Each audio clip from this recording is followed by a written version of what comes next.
Online fame might look like a golden crown, but in reality, it's more like nitroglycerin, powerful, unpredictable, and guaranteed to blow if you shake it too hard. No one illustrates that truth better than Brian Johnson, the self-styled Liver King who went from millionaire entrepreneur to raw meat messiah, only to crash land in handcuffs after threatening the world's most famous podcaster. Tonight, we're unpacking every twist, the anabolic emails, the Netflix redemption tour, the manic Instagram rants, and the arrest that proved even a primal king can't outbench the law. Stick around, because what finally dethroned Liver King wasn't a heavier deadlift, it was the weight of his own legend. Flashback to August 2021. Brian Johnson is already wealthy from supplement brands, but he's hungry for something money can't buy, mythic status. So he cranks every dial to 11, shirt off in every frame, barbarian workouts that look like boss fights, and a creed of 9 ancestral tenets, promising modern men a shortcut back to their caveman peak. The internet devours it. In just 18 months, Johnson rockets past 3 million Instagram followers and brags that his companies are clearing $100 million a year. Little birdie told me that you're making over $100 million a year from your businesses. True or false? True. That's a pretty staggering accomplishment. Liver, testicles, bone marrow, nothing is off the plate or off camera. To the faithful, he's living proof that raw organs and sun on the boys can sculpt a mid-40s dad into a Mardel extra. To skeptics, the veiny, shrink-wrapped physique screams pharmacy. But in the algorithm arena, controversy is an accelerant, and Liver King pours it on like gravy. But the brighter a meteor burns, the faster it runs out of sky. Interview after interview, Johnson looks hosts dead in the eye and swears he's clean. A year ago, maybe 2 years ago, it was all about like PEDs and steroids, right? And then, same question, same answer. I didn't touch the stuff, don't touch the stuff, right? Joe Rogan criticized you. Joe Rogan's a big person in terms of his platform is big. How did that feel when he alluded that you're on steroids or something like that? Yeah, number one, I don't do it. And number two, what I want you to say is, you know what, I don't know.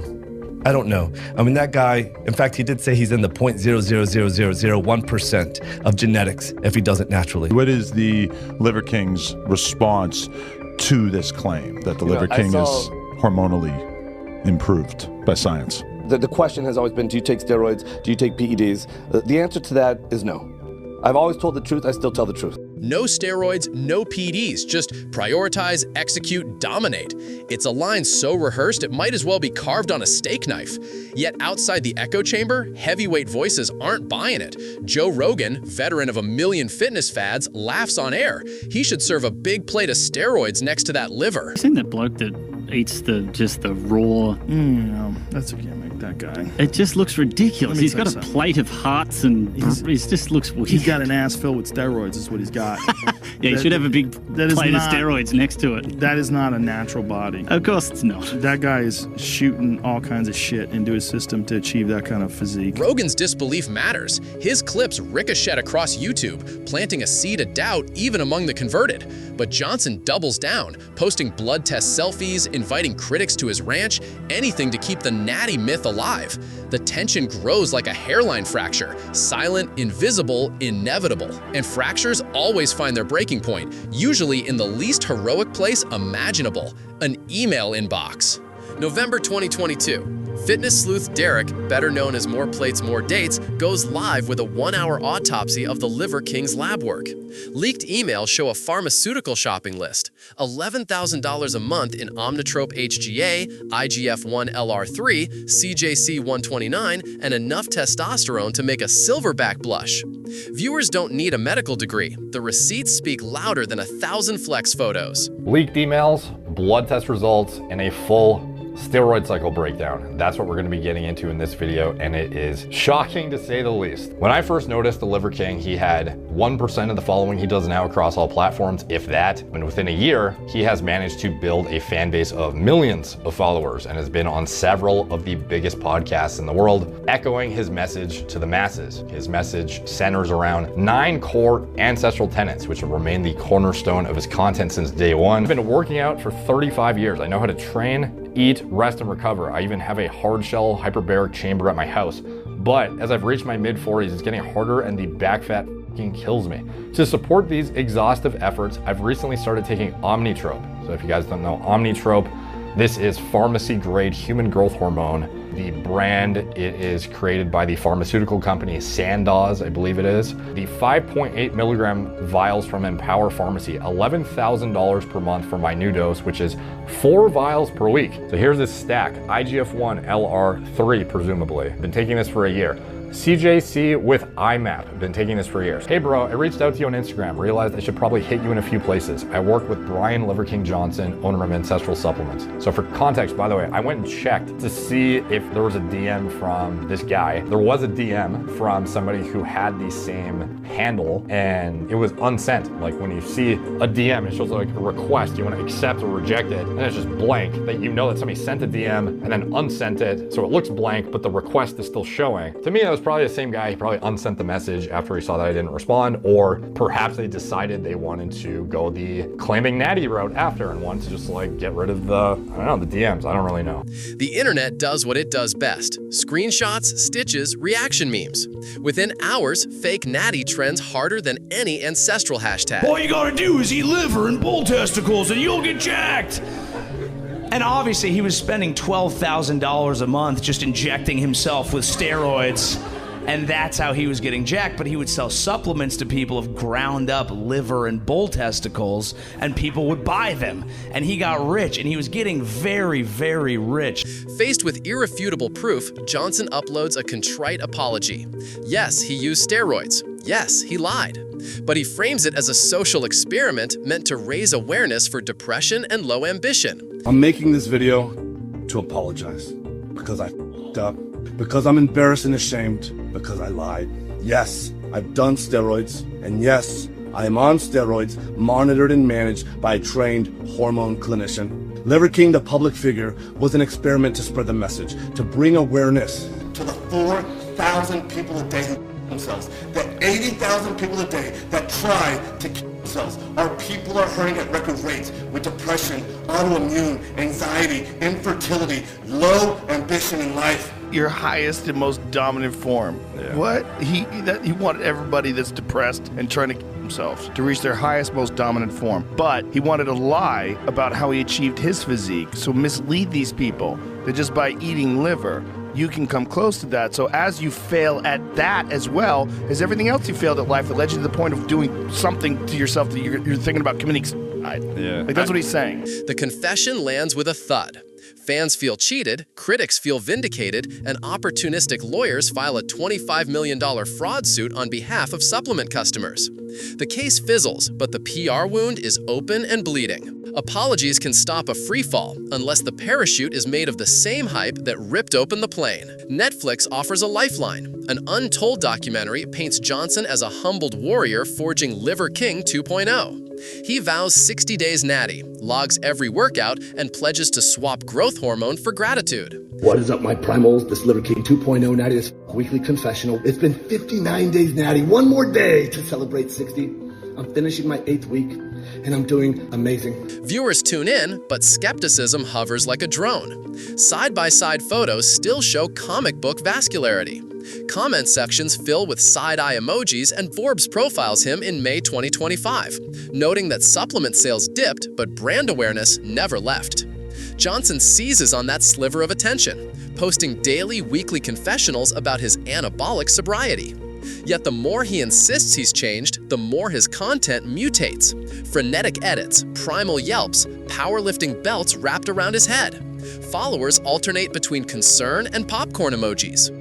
And then the spiral finds a new center of gravity. Early 2025, Johnson sets his sights on Joe Rogan, calling him a bully who ruined his reputation. Liver King, that's my name. Liver is king, the ancestral way, that's the message. I am picking a fight. It's with the bully. Plug in whatever name you want. You're a stepping stone to something much more important principle. Why am I doing this? For family? For family, number one. Number two, if you've ever been bullied, it sucks to be bullied, right? It doesn't feel real good. You don't have to be bullied no matter how big the other person thinks that they are and how anonymous. If a bully does this by virtue of them being a bully, they're not doing good and true, and they have power. You can have power and do good and true. You can. So the name is Liver King. I am picking a fight. Who's it with? It's with a bully. More Dates guy. Unsubscribe to him and the vigorous other guy. And then everyone who unsubscribes, every single one, the millions, I'm going to donate the exact amount to a charity that does good. He promises a $1 million donation to charity for every subscriber who unfollows Rogan or Derek. He films himself hopping down the driveway with weight plates in each hand, ranting about honor and family. Fitness experts whisper, manic episode. Fans joke he's auditioning for Joker 2.5. The content is mesmerizing, but not in the way inspiration usually works. When he isn't challenging Rogan, he's chugging blood, screaming on vibration plates, or kicking his dog, an act that triggers instant backlash.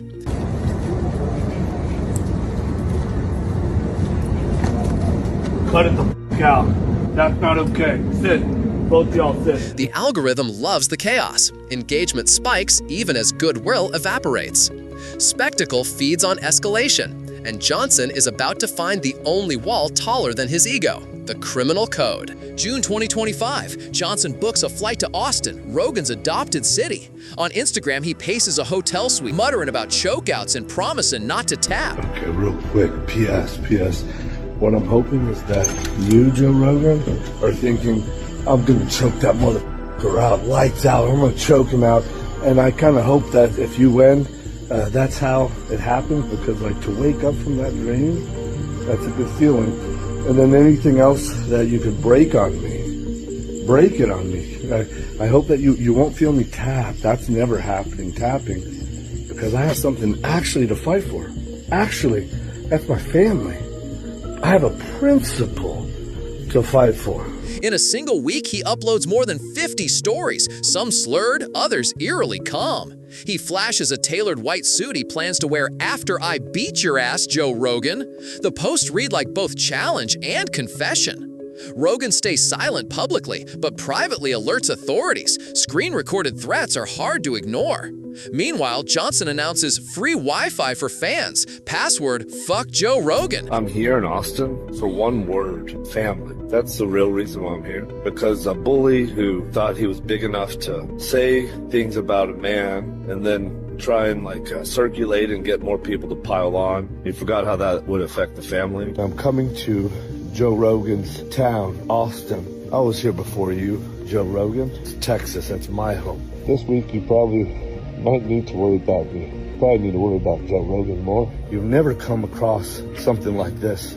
Willing to die, hoping that you'll choke me out all week, Joe Rogan. So when I'm like, hey, anybody know my name? Liver King. Who am I fighting? Joe Rogan. By the way, I don't know if anyone knows, we're gonna have free Wi-Fi everywhere we are. We're gonna have free Wi-Fi. And the password for this week, only 1 week, is fuck you, Joe Rogan. Telegraphing his location like a villain in a bad spy movie. And when you live stream your own manhunt, the real hunters arrive wearing badges. Is that you, Joe Rogan, are thinking, I'm gonna choke that motherfucker out, lights out, I'm gonna choke him out. And I kind of hope that if you win, that's how it happens, because to wake up from that dream, that's a good feeling. And then anything else that you could break on me, break it on me. I hope that you won't feel me tap. That's never happening, tapping, because I have something actually to fight for. June 24, 6 p.m., Austin PD knocks on Suite 512 of the Four Seasons. Johnson answers wearing a t-shirt that reads Rogan vs. King, Austin Showdown. He asks officers, what did I do that's illegal? Seconds later, he's cuffed, charged with making a terroristic threat, Class B misdemeanor. Local headlines blare, Liver King arrested for threatening podcaster. Liver King posted that he had traveled to Austin, Texas to meet Joe. He saw a lot of people popping up in the comments section just worried about his mental health and well-being. And those concerns, they just got louder and louder when he posted a series of videos showing him getting arrested, including one where he learned that the cops were outside with him putting on a shirt referencing his fight with Rogan and also asking, what did I do that's illegal? And now you've got multiple outlets reporting that he's been charged with a Class B misdemeanor of making a terroristic threat. The mudshot circulates, eyes puffy, beard unkempt, or a less alpha predator and more detained cousin Eddie. Bail is set at 20 grand, pocket change compared to his supplement empire, but the ankle monitor is priceless irony. Still, true to internet law, the arrest triggers a follower surge, 300,000 new eyes eager to watch the wreck. Freedom bought, but not peace, because losing a fight that never happens can haunt louder than a knockout. Back at his Texas ranch, Johnson doubles down. He live streams ankle bracelet yoga, chronicles 59 natty days, and claims spiritual clarity while pummeling raw cow hearts. Yet every rant deepens the divide. OG fans beg him to seek help. Newcomers spam clown emojis. Animal rights groups compile footage of that dog kick. Brands take note. Sponsorships vanish. Supplement sales plateau. But clout? Off the charts. A podcast about his crash out dethrones true crime episodes on Apple charts. Even mainstream outlets, ABC, LA Times, Newsweek, run weekly updates on Liver King's unraveling. The man who once sold masculinity now sells schadenfreude. Which brings us to the final question. What happens when the character and the person fuse so tightly, neither can survive the snap? Brian Johnson's saga isn't just a morality play about steroids versus steak. It's a cautionary tale about algorithmic alchemy. Exaggerate one truth, hide one lie, stack them tall enough, and the tower will wobble no matter how shredded the builder looks. For viewers, the takeaway is primal in the truest sense. Authenticity survives longer than spectacle. Muscles fade, lawsuits settle, even mugshots scroll out of memory. But integrity, or its absence, sticks like sun-baked liver on a cast iron pan. So next time an influencer promises a shortcut to your highest and most dominant form, remember the Liver King's crown of sand, blown away by a single gust of receipts. Ask questions, read the fine print, and never let clickbait dictate your diet or your dignity. Because fame, like liver, is only healthy in small, honest portions. And if you're still hungry for more, well, that's a story for another hunt.